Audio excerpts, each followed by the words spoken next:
you must know how I was first introduced to the state of California. And it has to do with this young lady here, Miss Warner reveals. I was judging for a Heritage Festival. And the Heritage Festival, you're carefully trying to make sure you know how to pronounce the name of the schools that they're at. You see on the microphone, so you talk to them. And so there's this school called Law Canada coming up. Can't be right, I'm in California compact thing. But there's no till looking at it, so I listened very carefully before I introduced myself on the microphone. So Law Canada High School. And the director's wife, Rios, and they all applaud and come out below, I pat, and then I'm writing. And you know, as an adjudicator, you're sitting there on your chair with your microphone in hand, and then a choir starts to sing. And when they do, you're writing and talking and things and like this, but then there are some choirs that step up. When they start to sing, you go like this.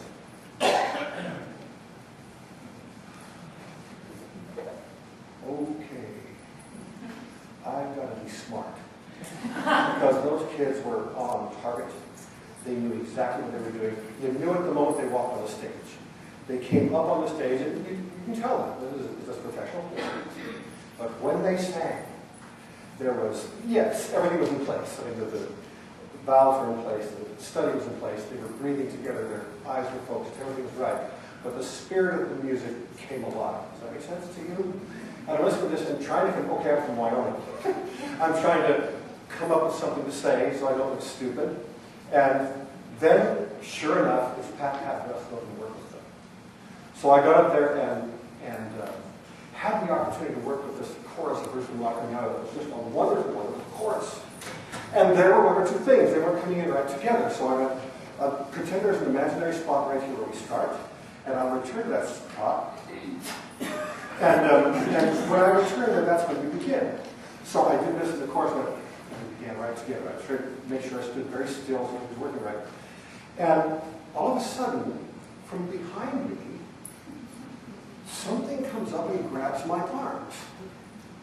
And it's Laurie Marie. Laurie Marie, would you stand up? And it's Laurie Marie. Turn around. Look at this moment.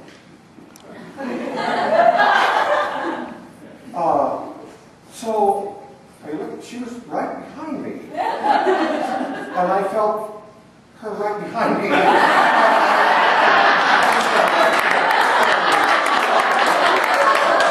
I'm like, what the heck? It's in front of the audience of God. Everybody's what's going on here? And I realized what she wanted to do. She wanted to just, I've done that before too. She wanted to see what was going on, what feels going on. Okay, I'm fine. It left a significantly lasting impression. We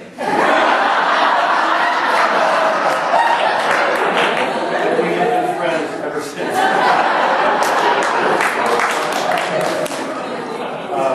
Again, just briefly, I came here, she's had me come out several times and just popped me into several different schools to work with Judging for Heritage to try to I'll request California, and they'll send me out there. One of the reasons I can come out with the schools, with some of the colleges, and all that work with her kids is always just wonderful.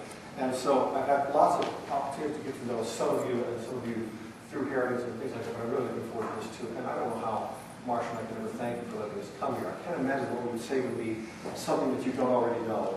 After all, we're from Wyoming, but I think we share a lot of the same things, you know. It's a big state, California is, but you have a way of really coming together. I think that the college, it was a college festival when I was at. Johnson was there, and Rob was there, there was a bunch of us were there. Wasn't that this college festival? This is last March that I was here. Wyoming used to do that. It wasn't a college festival. We would bring all of our college choirs together and create an all-state choir house, and we'd come in for a day and a half and do the concert at the choir directors, or the state music convention. But it was a time of unity. And what I saw there, what I heard there was magnificent. But what I saw there was unity. And so we live with you, all the things you do. We're friends on Facebook, many of us are. We're sticking together on some of the things that are going on in all of our lives, but it's a real privilege to be here. And I just want to you to know that from the beginning. This is a journey for us. This is a thing where we come for renewal as well, and how we renew each other, and how we go through the different phases, the different ports of call, the things we do in our lives is what this is all about here. And Marshall and I are going to take a little journey here tonight just for the fun of it. We're going to start with the way that we did things, men's choirs and women's choirs way. I think we always support the men's and women's choirs. The separation of voices is very important. We don't act alike. We're different. And we should celebrate those things, the differences between the way that men act and the way that women act, and how we put those things together when we come together for our choruses.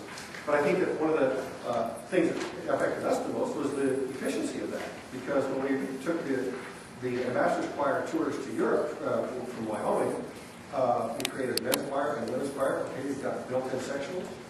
You've got repertoire for women and repertoire for men. A section will put them all together. You've got 2 days to get that ready before you go to Europe, and off you go. So it became very efficient that way for us to work that way as well. So thank you for letting us be here. Thank you, Marguerite, for letting me get back at you. And would you like to say something? Yes. Why don't you stand up here?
Ready?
Do you have a copy of this music from, it's called God I Am His Teacher? Second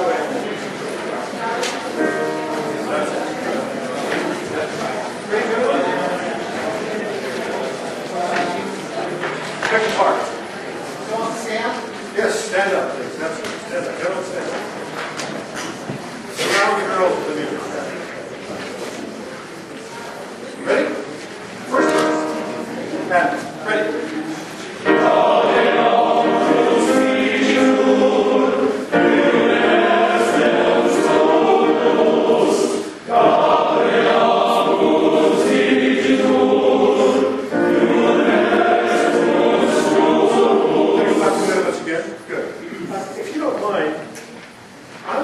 React. But I think I do that. I don't know how good of a presenter I am. What I do know is that if I can just let me react to things and just show you what I might do with things like sing again. Just finish. Ready? Put it out the hand. You can do it. Ready? Detour. But what'd you sing? Would you say Gaudeamus? Do that. Gaudeamus. I was influenced so much by Alan Scott and the Helena Symphony about articulations when I had to work with the symphony chorus. I was a chorus master for the Helena Symphony for 8 years. And this guy was a maniac. There were, I'll tell you later on sometime, over some wine about how many, what the first year was like, about the repertoire of this community chorus in Helena, Montana, 3,000 people had to put together. But after that, he would make sure that articulations were all doing the same thing. And he used a lot of space. Gaudeamus. There was a lot of there. There's some space in there, see if you like it. Ready to go.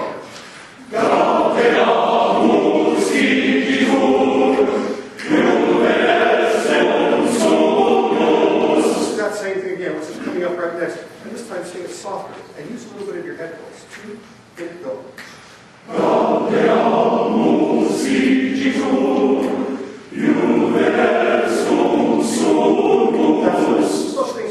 Together again, and just make sure there's space there. So you would find the men's chorus at Casper College became, we all have entertainment groups that go out and perform.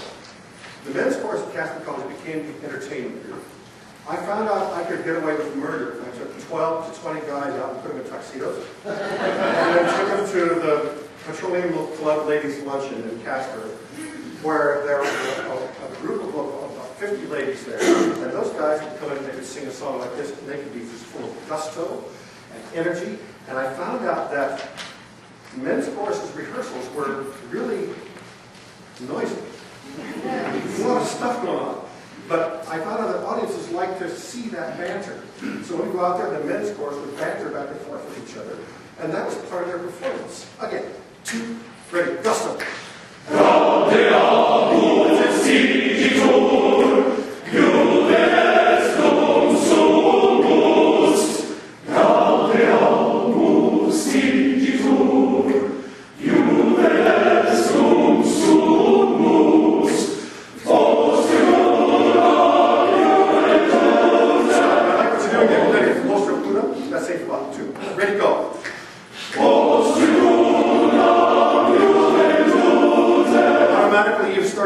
Smoother. I like it. Ready to smoother. Ready? Go.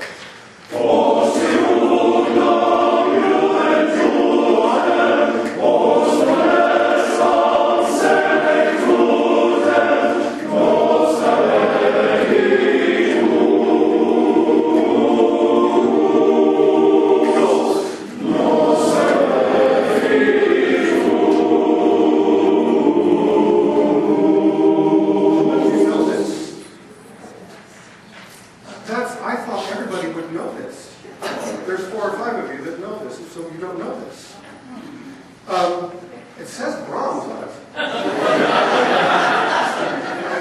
That's what came out with, this is a well-known college song. I think the time that I remember hearing this the most is in the musical production of The Student Prince. Does that ring a bell? I've got it here. Is it on? I think the battery. Breaker, breaker, one way. It's okay, there's a girl. Hold on. Can't get the dog. So anyway, I think that this piece here was, I think it's a college song, and it's really worth. I think you should listen to it again, just the first verse again one more time, and just try to watch. If you don't know enough now, I'll try to show what I'd like you to do and see if it works. Ready? And. Gaudeamus igitur, Juvenes cum sumus. Gaudeamus igitur, Juvenes cum sumus.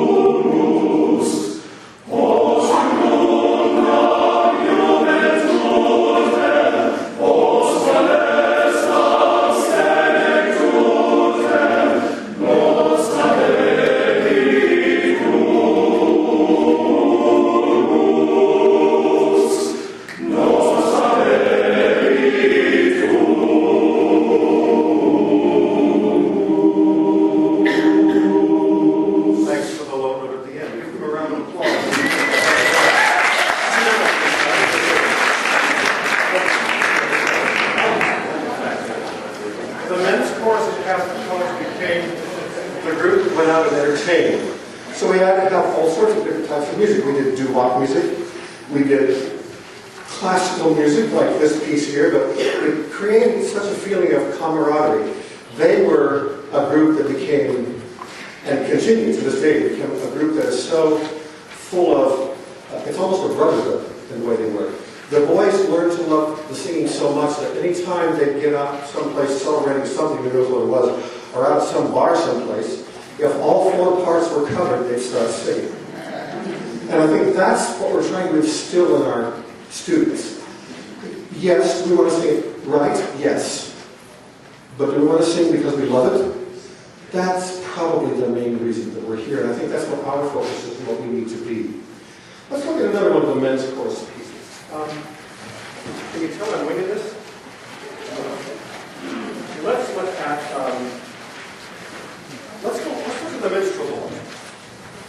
The minstrel boy, the men's chorus piece. Does anyone know this? Ron Jeffers? This is awesome, Marcia. I thought they'd know anything before that. This is great.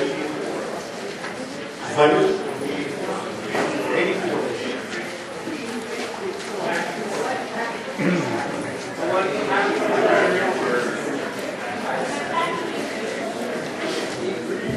The minstrel boy. Right. Page 84. Great.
Would you sing this in unison?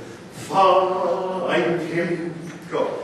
Find him. That's getting one. Irish. Yeah. Do you have any Jameson up here? Do we? I didn't know something about you, all right. When you get to that, sing it again, guys. So, it's not so much volume. Let's go. It's not so much volume, it's the minstrel boy to the... It's energetic, and it's accent, and it's like this. Go. The minstrel boy to the war has gone. In the ranks of death you'll find him. Right here, him all the time. Go on. His father's sword he has girded on, and his father's song behind him. Always to them right away. Ready? Faster. Go. Land. Land of songs and warriors on, all the world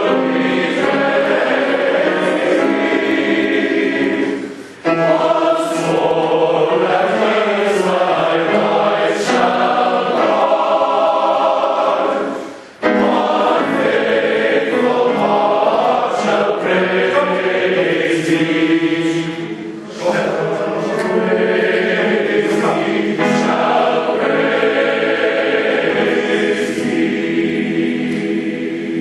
So what happened at Catholic College is I taught the boys this song 1 year. And they loved it. They loved the spirit of it. They loved the second verse is sung with the text. See what's going on? Sing a bit of the second verse. I'll hear it. I don't remember how it starts. Okay, ready? Shh. Use your head voice now. Set, go. Stop. Go to your end. Ready, go. Wait.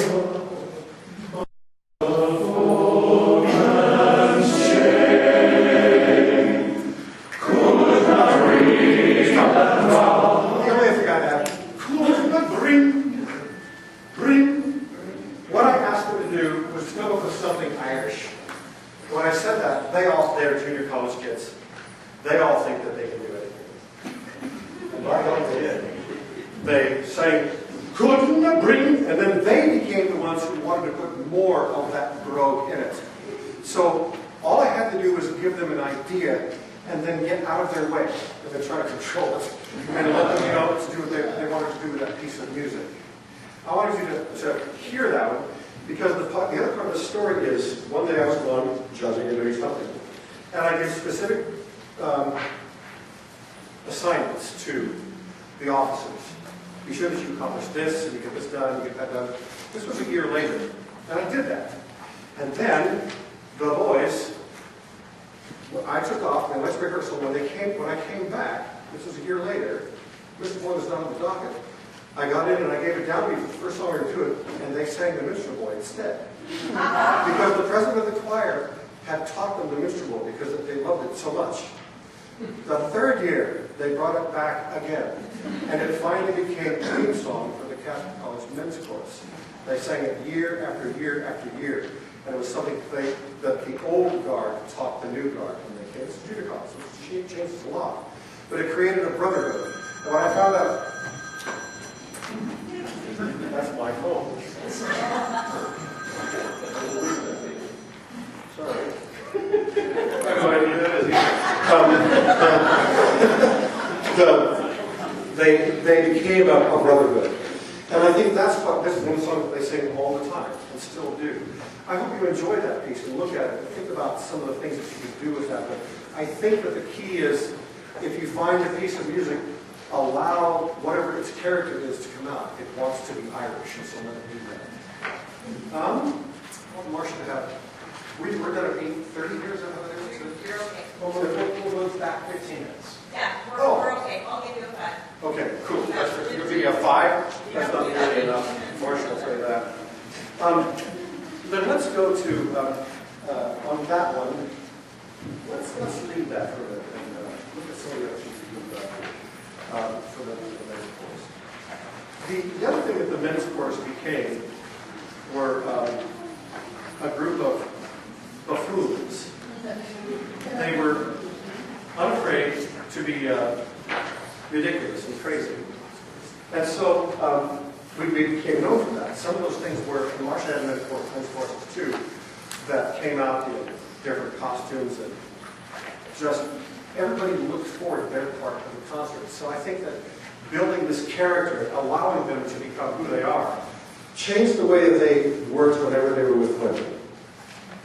When they weren't crazy and buffoons when they were with women, but what they had was a group of men that cared enough that when they came in and worked with the girls, they were leaders, they were gracious, they were confident, and I think that that made all the difference in the world for them. And so one of the really buffoon pieces that I like the most was this one called Landscapes. Have you ever seen this? Do you ever know this piece? You don't know this, do you? It's on page 66. The girls really want to sing that. You gotta listen to this. I mean, let us sing some of that. Oh, You've got all these teachers that know they aren't supposed to be singing in an octave lower. I heard women singing an octave lower on all these pieces because they want to sing. you may say. And you may tell me always what to do, and I will do it. The key to a successful marriage.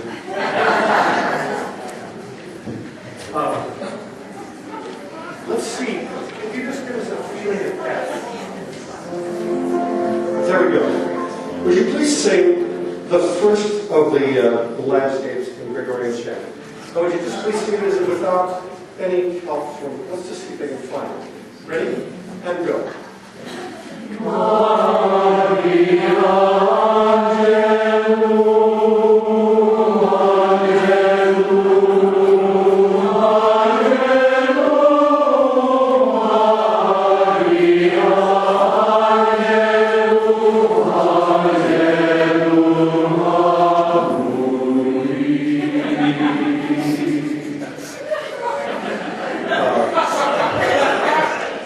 Go on.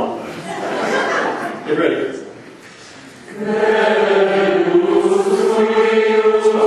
Look at your words quickly and then watch me, because I'm going to change it.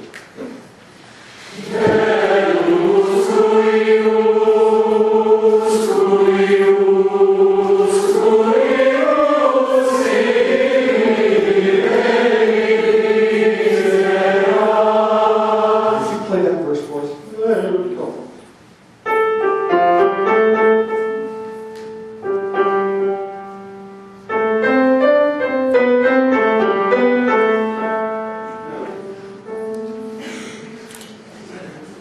So in our Renaissance feast that we did every year, the guys would come out and, well, this piece of music, they would say, "Let us unite in prayer."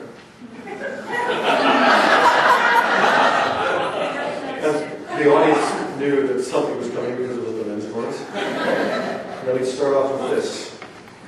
Do the last line of the bottom of the page. Let me just have it. Ready? Go.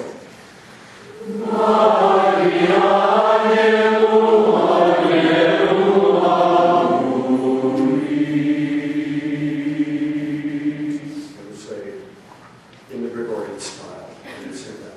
And then someone would come forward and they would say, Georg Friedrich and the Messiah. Let me go to the second.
singing mid-course parts. Ladies, pick apart whatever you like.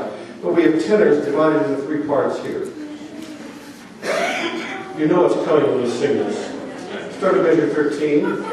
Divvy up. 1, 2, good.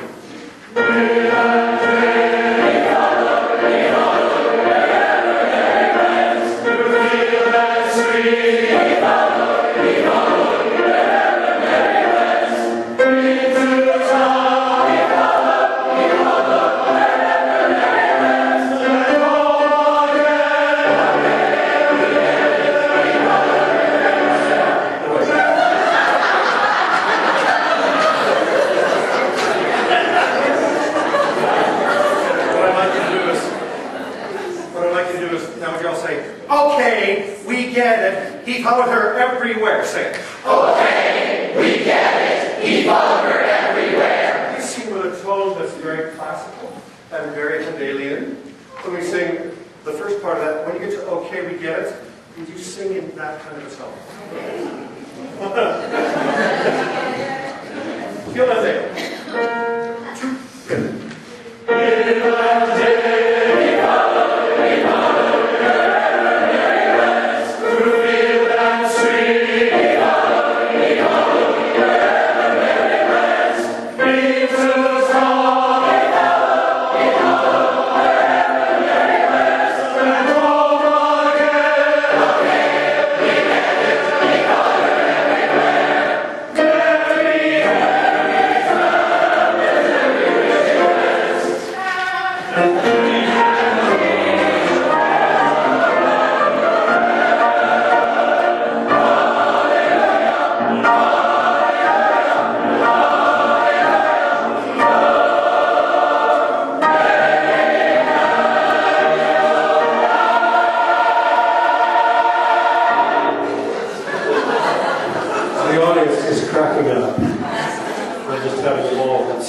But I think it's important, Daniel, do your Bob, give your bad, you land.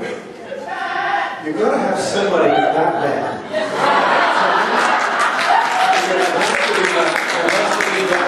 When it comes back in again, it has to crack up. The difficulty was on that piece in the beginning, because this is all the series of making fun of history. And using Mary Had a Little Lamb, this whole selection and all of that. I think you heard it before.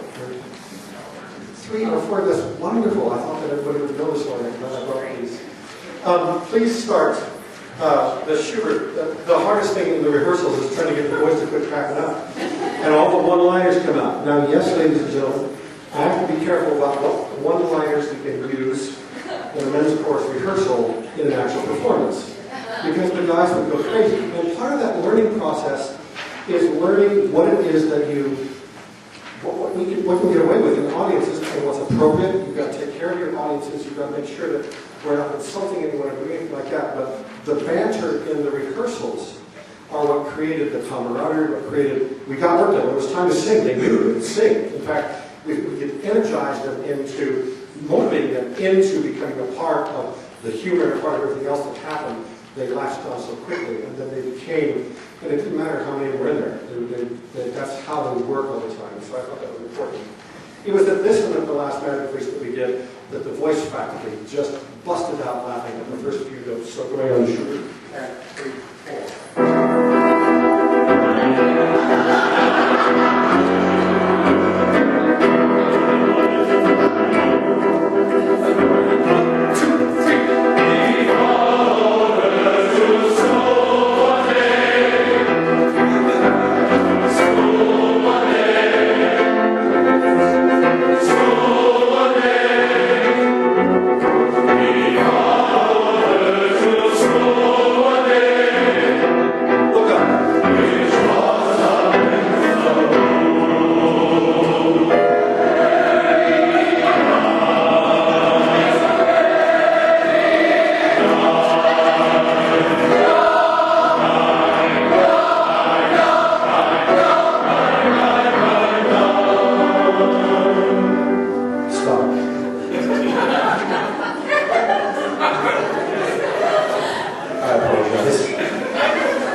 We follow her to school one day.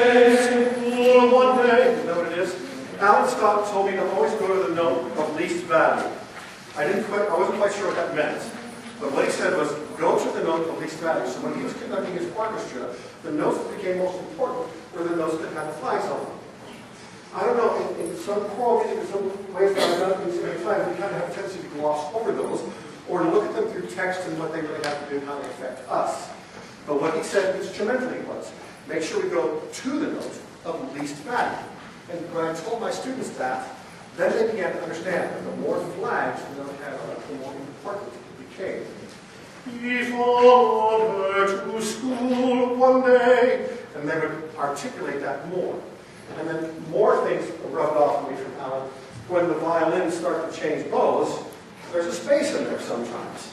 And when that happens, we have to articulate that space along with them. So I'd like you to think. Does that make sense? Ready, set. He followed her to school one day. School one day. That's it. If we put that color together, that really makes, listen along with the piano going. And same spot, ready, set. He followed her to school one day. School one day. School one day. Come on. He followed her to school one day. Which was against the rule. And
Sing the solo part.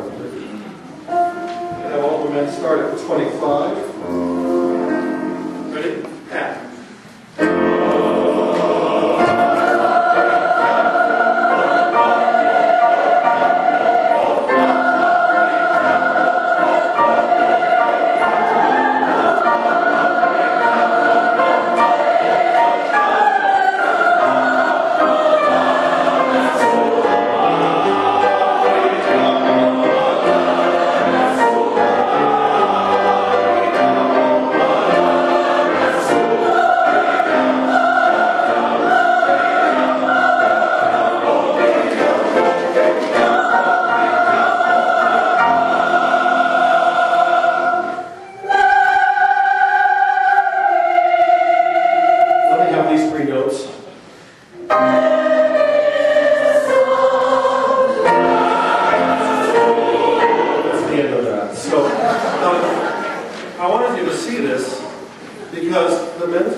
This was a big hit for us, and I didn't get a chance to do all of the things that I really wanted to do with it as far as, but you can see what some of the possibilities are. What I would encourage you to do is, as you do warm-ups with the guys, as you get them involved in singing, I brought the guys here, just from falsetto, clear down through everything, and I think that's a really important thing to do as much as we possibly can.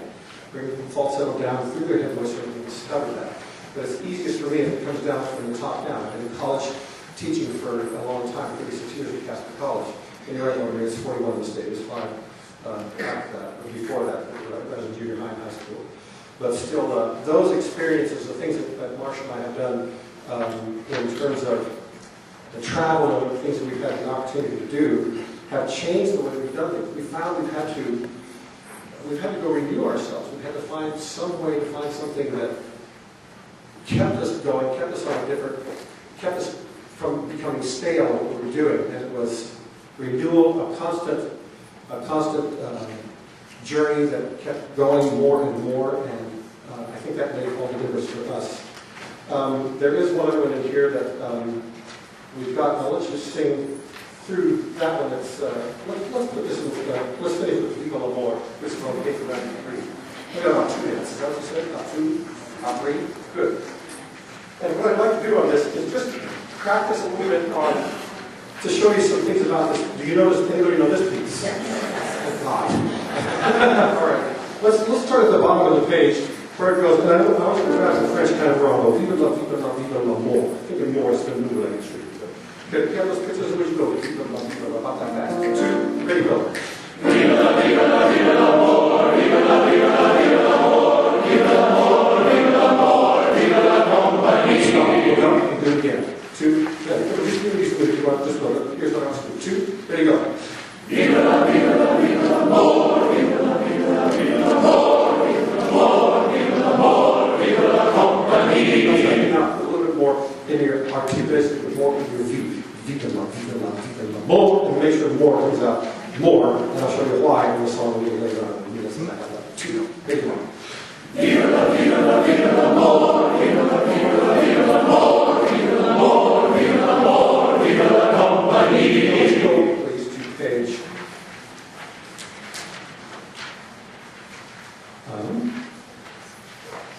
This will work. Let's turn to page 97. And look at the parts there. It starts at the bottom of the page with the basis and the second sentence. Good. Be sure you say more with that same accent, no matter how dependent you're from. 1, 2, ready.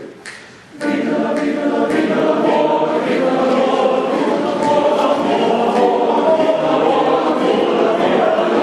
Stop, go back to that again. Remember, if you chance to take part of it, your only assignment is when you get to more, sing more. And see what happens to the song. 1, 2, ready, go.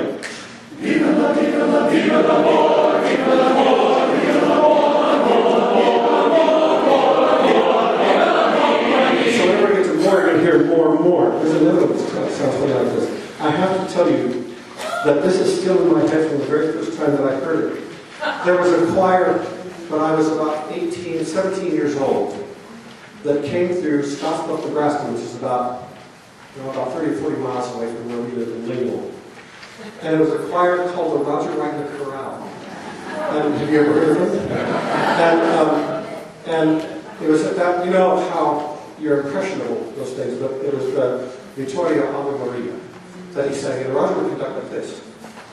I remember singing it to this day. He'd go, and they go, Ave Maria. I had no idea how to do that. I was 18, maybe, I just come back, I think I just come back from other people, and I was going to college to begin with, and just had fallen in love with choral music. And when his group came through, I watched that, and I still remember them singing this piece of music to that day. The men's chorus sang that piece of music. And it was so subtle, the way he would go, more, more, more, and he would go, more, more. And that's what I saw him do. So you have been important in my life for a long time, California. Yeah, because that made a huge impact on me as to what he did with that. And so I needed to still have the 33 RPM and the 30 RPM albums of the the sea chanties, and all those things. I still have those, and I still listen to those because that was a great inspiration for me.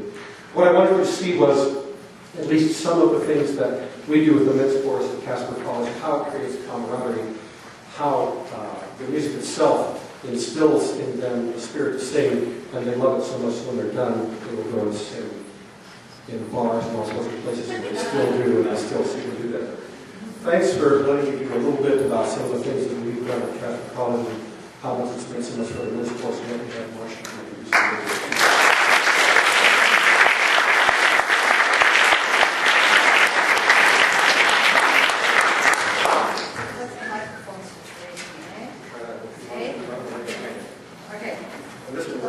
Because I'm gonna, everybody needs to stand up, okay? Because we've been sitting too long, and I talked to some of you at dinner over, yeah, but I gotta move.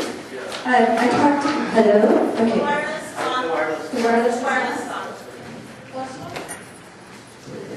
Hello? Does it pick me up? All right, so no music, okay, for a minute. Let's just think of a really, really simple song. It's called Over My Head. There's music in the air. Do y'all know that? Okay? And we're just going to do this. We're going to go over my head. There's music in the air. Over my head. There's music in the air. Third time. Over my head. There's music in the air. Watch out. There must be joy somewhere. There must be joy somewhere. Over my head, there's music in the air. And higher harmony. Over my head, there's music in the air. Over my head, there's music in the air. There must be joy somewhere. You did that with joy, a little more joy. Ready? And there must be joy somewhere. Every time you get to that, you have to show joy to somebody around you. Okay, now we're going to get really coordinated. In my feet, there's dancing in the street. In my feet, there's dancing in the street. Breathe inside. In my feet, there's dancing in the street. Everybody has to move. There must be joy somewhere. Now, somebody is ahead of me because I already heard somebody at the bass part. So now, fill up the spaces with some other parts, okay? But it doesn't matter if you move right or wrong, just move. We can do the funky chicken. Ready? Again, go. In my feet, there's dancing in the street. Dancing in the street. In my feet, there's dancing in the street. In my feet, there's dancing in the street. Show joy, show joy. There must be joy somewhere. In my heart, a band's about to start. In my heart, a band's about to start. In my heart, a band's about to start. There must be joy somewhere. There must be joy.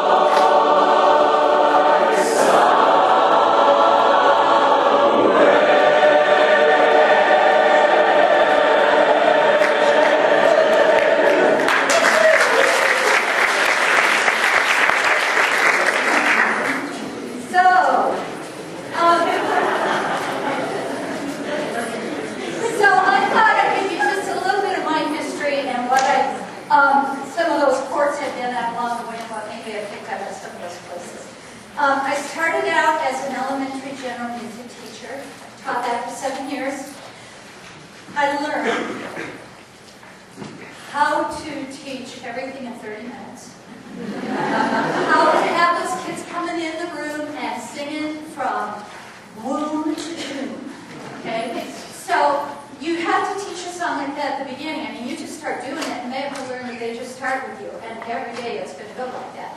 And then you have at least 4 different activities you do, and nothing lasts longer than 10 minutes, and most things are 5 minutes. And to this day, that's my lesson plans, with whatever I'm teaching. It says 4 o'clock, 4:05, 4:10, 4:15. And I have it all in front of me. I have this in front of me. I'm very visual. So I learned lesson planning. I learned that you plan everything out before you go in to do it. I learned collaboration, working with the PE teacher, with the social studies teacher, with all that. More than anything, I learned about authentic music making, which is what we just did. Singing, moving, rhythm. If they aren't doing it, they aren't getting it, right? And brain research shows us that too. The more that you get involved, the more you learn something. After 7 years in elementary, I went to the junior high. You know, they call that the missions field. Right? and I taught junior high for 10 years. I loved it. I always say that what I learned in junior high was a sense of humor, but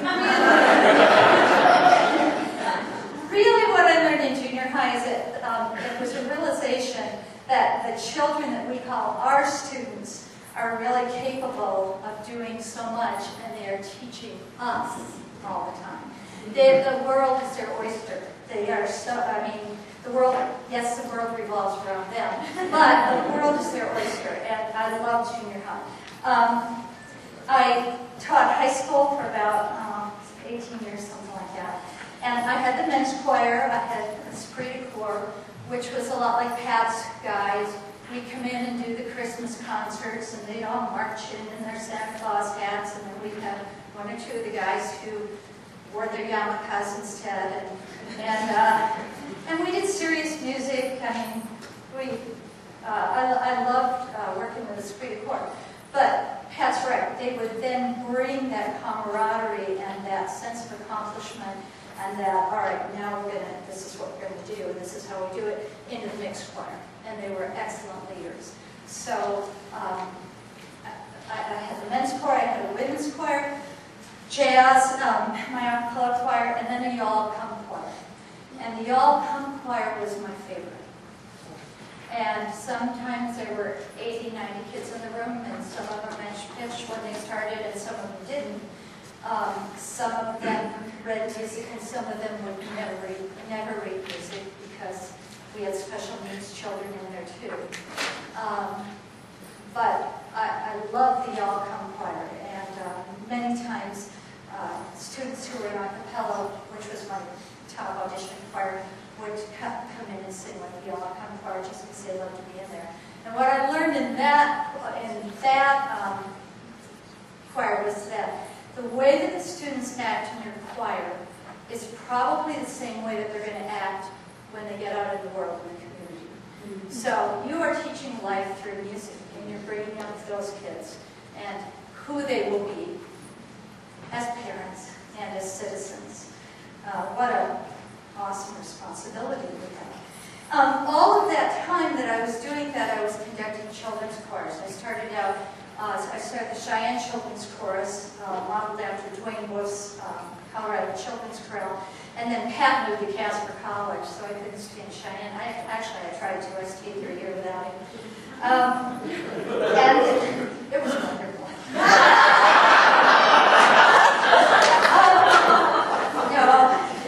But then when I went to Casper, I started the Casper Children's Chorale.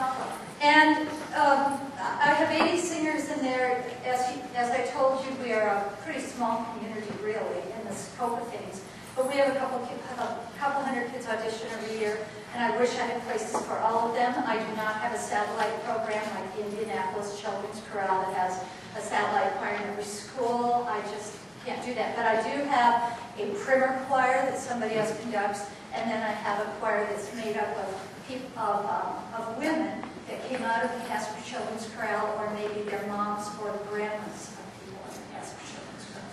But we put about 80 in the chorale every year, and we do a lot of traveling and lots of performing. What did I learn from them? I learned that there are no limits to what kids can do. Kids don't know the word can't. If you put the music in front of them and you say, we're doing this, we're doing Carmina Burana, and we're not just going to do the kids' parts. We're going to double the soprano parts. And you're going to get to learn. Well, they do it. We're the ones who set the limits, aren't we? Oh, I don't know if I can do that. Oh, do you think they can sing it in Latin? Do you think that we could do French and German? Do you think on the same? I don't know if we could do that. They do it. And they pick it up just as fast as we all picked up Over My Head. Because you teach it with your singing voice and with rhythm.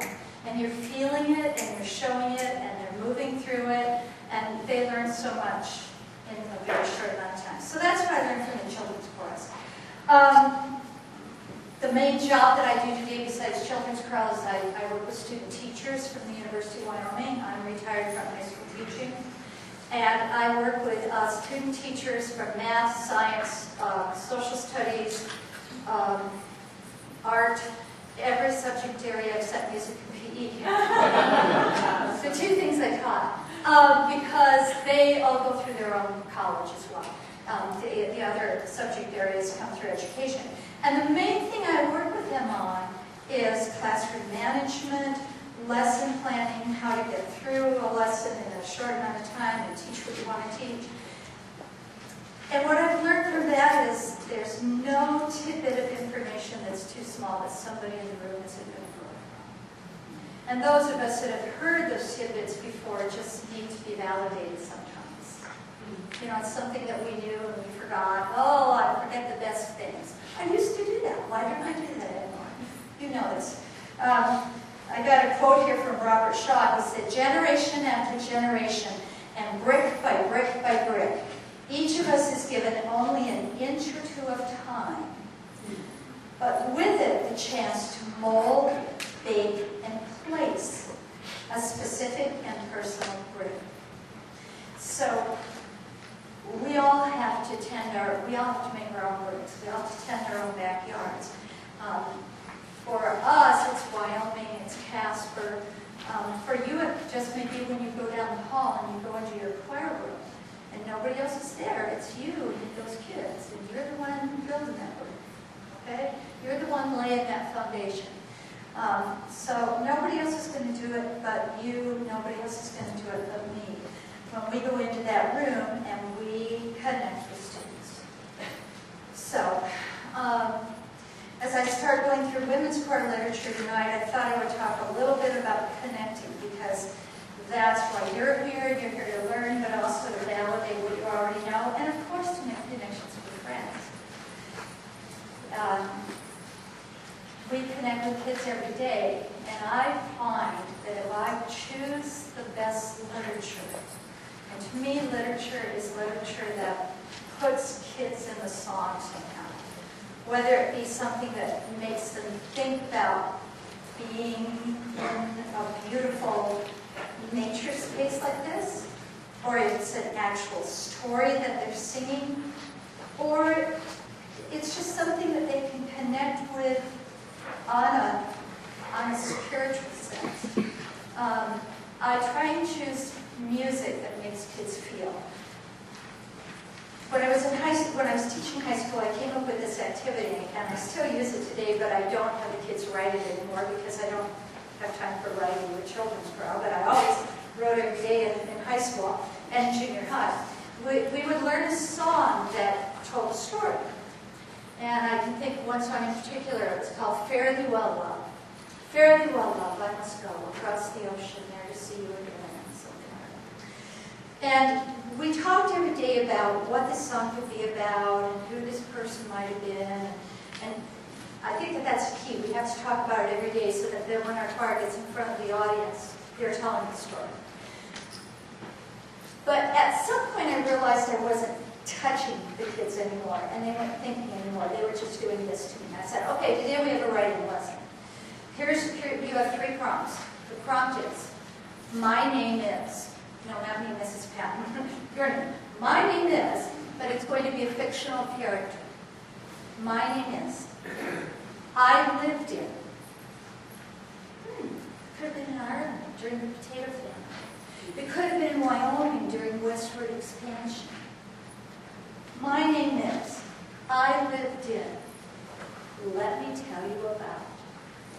And then they wrote their story of the song, and they were the composer. And this is what I did. And I just find things like that that put kids into the music and tell the story, that open it up for us to be able to tell our story and connect with them. And that's what we're here about, is connecting with kids. So my first song I'd like to do tonight, and you are very welcome to sing if you would like, is Callie's song. I got this from Morna Edmondson with Electra out of Canada, and my women's chorus sung this, page 57, I'm so sorry.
Callie was, and maybe thinking about your son as you path in a river. So that's part of making that emotional connection.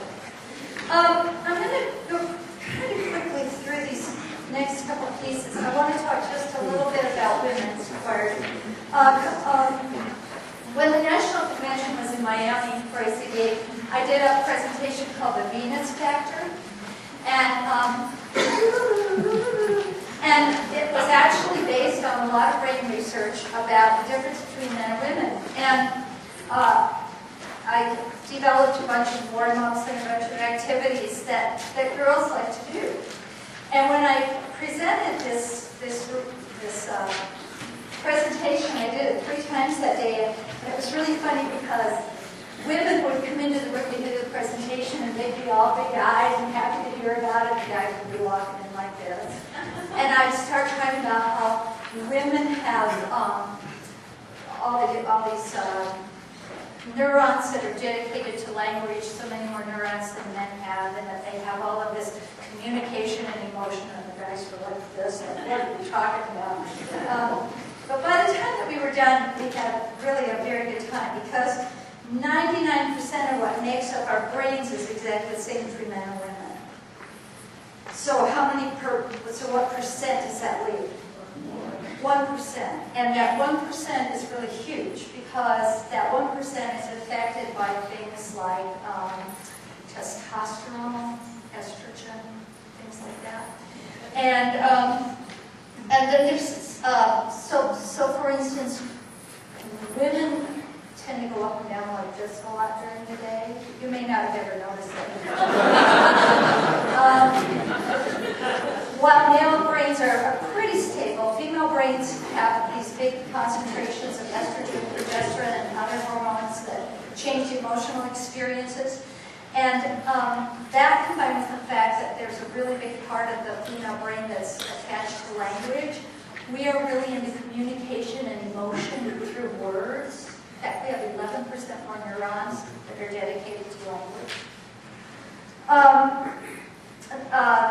Besides really liking to talk and getting these big surges of dopamine every time that we talk and we giggle and we gossip and all that, we also see things in a little different way. And they found that they noticed that newborn baby girls participate in facial gazing 400% more than boys. And I used to always have girls come up to me after class and say, Mrs. Patton, you don't like me, or are you angry with me, or what's going on? You know, I say, what? Well, you looked at me that one time. You looked at me. And meanwhile, with the guys, I'd be going, walking out of class.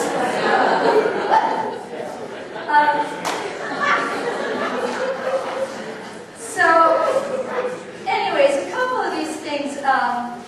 Girls like to use verbal negotiation and language to play. They like to talk a lot about how they feel. Typically, boys tend to physicalize more. I bet you didn't know that. Incorporating direct aggression, such as punching and hitting. Girls use covert aggression, such as gossip and exclusion. There are just interesting things about that I started using in some of the warm-ups I did. And I also, in my women's choir, always had a time that we could talk about some things. I don't mean like a candle ceremony. I would just say, does anybody have anything to share today? Or how do you feel about that song? Or anybody have a concern about whatever? And then I'd always put a time limit on it. And the girls love to do that. Now, in my men's choir, I never said that because I was always going, cha. But the guys had, what should I say? They were not afraid of doing things wrong. And they would, like Pat said, come up with things off the top of their heads that I would say, that's amazing. Keep that in. We're going to put it in performance. That was so amazing when you jumped on the piano. No, don't do that. we had to have a rule with the men that they didn't do anything on stage that I hadn't seen them do in rehearsal. But the girls would tend to do full back. and would not come up with things. And then even when I would bring something up, I'd always see the first thing they'd do is this. So I think if you've been teaching for a while, you do recognize that maybe some of that makes some sense. And again, another reason to separate the choirs, if not totally, but for part of the rehearsal, or for maybe 2 days a week or whatever. And that then what they'll bring to each other will be even stronger. Very pretty song is, my music is in this book totally, this one book, the rest of them are pretty close, but this book is kind of mixed up. Call of the Flowers. What page? 34. I thought we'd do this one next, and then we would go to Elisha Rock after that to just give you kind of two totally different feels for women's music. Inside cover down at the bottom of the first page. Would everybody, oh, you don't have that. Oh, good. Okay, would everybody together, not in sync, at your own speed, would you all read about the song out loud? Ready, go.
And there's flowers, and it's beautiful, and there's very light waves, and some of us are singing this on the road, right? Okay? So, lighten up just a little bit, and...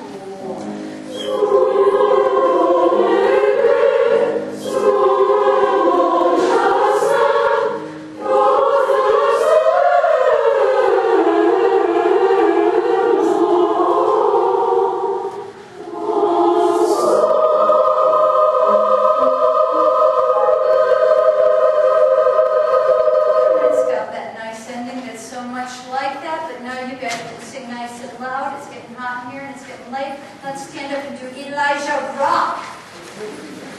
And then you can start this with us. There's some tricky spots. There are some tricky spots.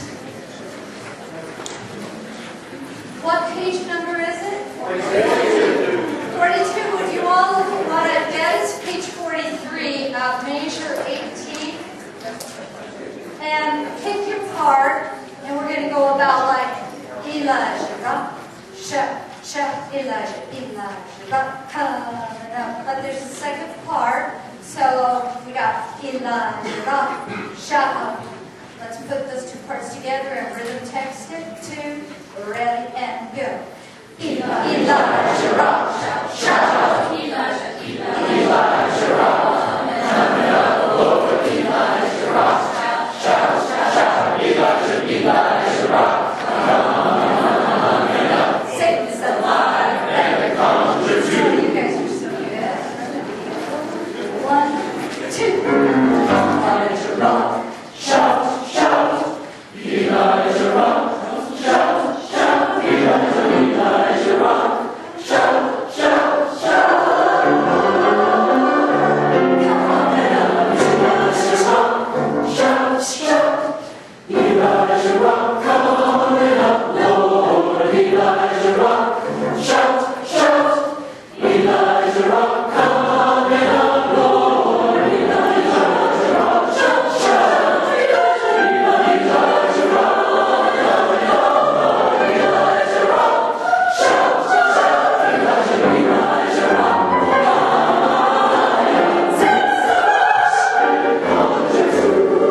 Elijah, and it gets into a really cool thing there, so there's a whole lot going on. Okay, we're moving on to bumblebee. How much time do I have? How much time do I have? I brought a recording of this, but I forgot. Let's just sing. I did bumblebee. 17. Did bumblebee this year with my women's choir, my adult women's choir, and we put together 2 rehearsals. It was fun. It's just great. It's if you go YouTube, it's the real group, and guys, you can sing with us.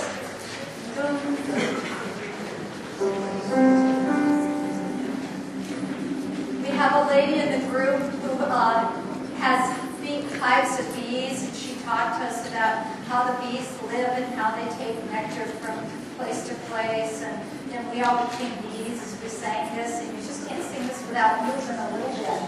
1, 2, ready, and. Yes, I'm sorry. I'm going to go in 4, so it's.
I am always trying to do pieces with my women that let them be as silly as the men, because that doesn't come naturally sometimes. So I really want to get through that piece tonight, and time is just against us. So I will play a DVD of that in the morning. Pat, oh, you already have that out. Bring that up here. I told him this afternoon what he was going to get to do. That's exactly Okay. All right. So we flew here today from Wyoming, and we heard this. It said, our cabin will be pressurized during flight. Should there be a loss of cabin pressure, oxygen mask will automatically drop from the compartment above your seat. Immediately pull down on a mask until the plastic tubing is fully extended to start the flow of oxygen. Don't drop it. Pick it up. Place the mask over your nose, and please turn off your device and listen to what I'm saying here. Place the mask over your nose and mouth, secure with the elastic band, and breathe normally. The mask may be adjusted by pulling on the tabs on either side of the mask. Please adjust your mask before assisting a child or another passenger. So let me stop there for just a minute. So that's what we're all doing here at this conference, is that we are preparing ourselves before we ever go back and try and help the kids. And I think about this whenever I hear them say that on the plane, when I see a mommy sitting there with their little child, because as a mom myself, what would I do as soon as that oxygen mask up? I would put on my kid. And I would not be prepared myself to help my child, because then I would be out of there. So I think that has something to do with what we need to do as physicians. We have to be sure that we are fully equipped first before we try to help anyone else. But then there's one other line in that. It says, please adjust your mask before assisting a child or another passenger. Although oxygen is flowing, the bag may not inflate. So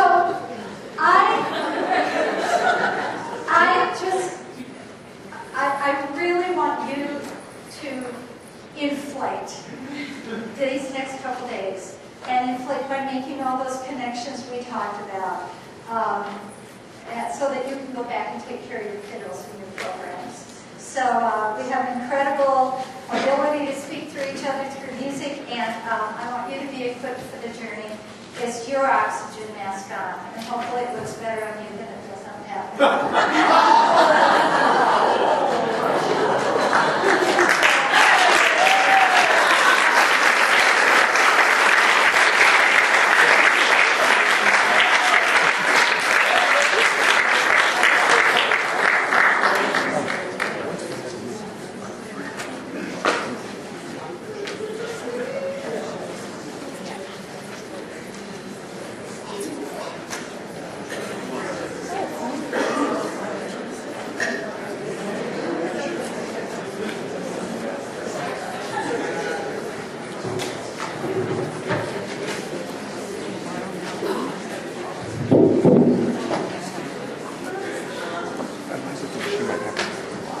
Good evening. My name is John Keller. I'm the Vice President of the California ACA. It's an honor to be here.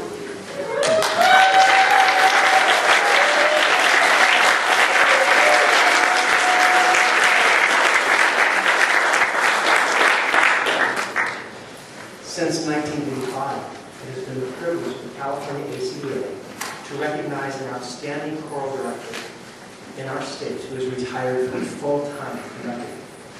The prestigious Lifetime Achievement Award given to this conductor is named in honor of Dr. Howard S. Swan, who is known as the Dean of American Choral Directors.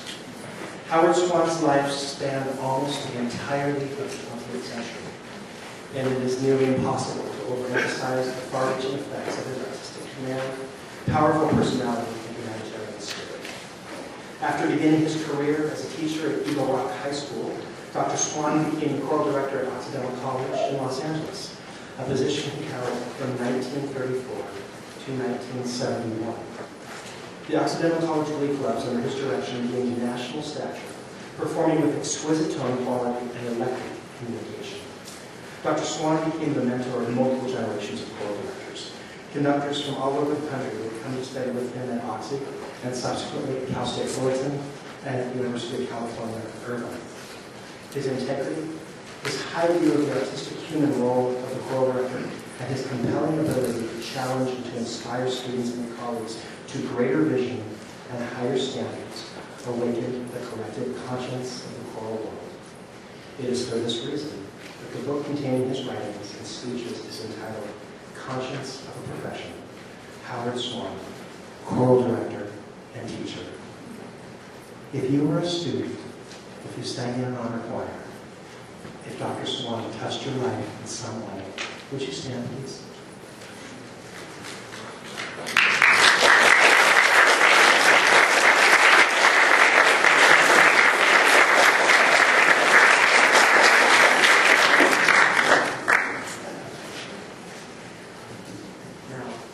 We used to like to keep this a surprise, but now that our Swan Award winner gets to take us through a packet of chestnuts, you all know that our amazing winner this evening is right in front of me, and none other than Dr. Albert McNeil.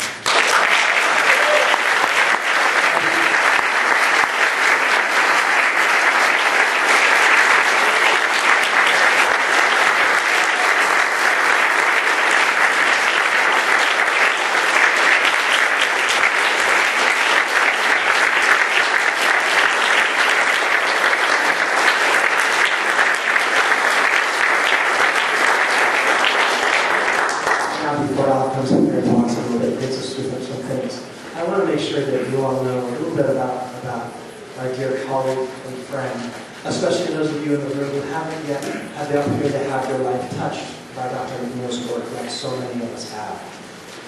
Dr. McNeil is a native Californian, born in Los Angeles. That's the home of the Dodgers.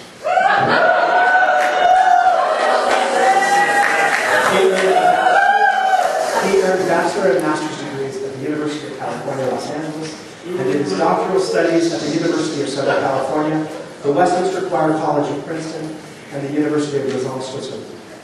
He is presently Professor Emeritus of Music at the University of California, Davis, where he was Director of Choral Activities for 21 years and headed the Music Education Program. Simultaneous with the Davis period, he taught ethnomusicology at the University of Southern California for 12 years. Prior to his university teaching, Dr. McNeil taught in the Los Angeles Unified School District for 17 years, beginning at the elementary level and including junior highs, and ending his tenure in the district at the Susan Miller Dorsey High School, where he headed a multi-school program known as APEX, Area Project for Educational Exchange, involving 5 high schools in a unique, federally funded experimental program, with each high school specializing in unique course offerings. The McNeil Jubilee Singers Ensemble is his creation, and he has dedicated himself to upholding the choral tradition of excellence with the presentation of the concert spiritual and the ever-increasing contributions of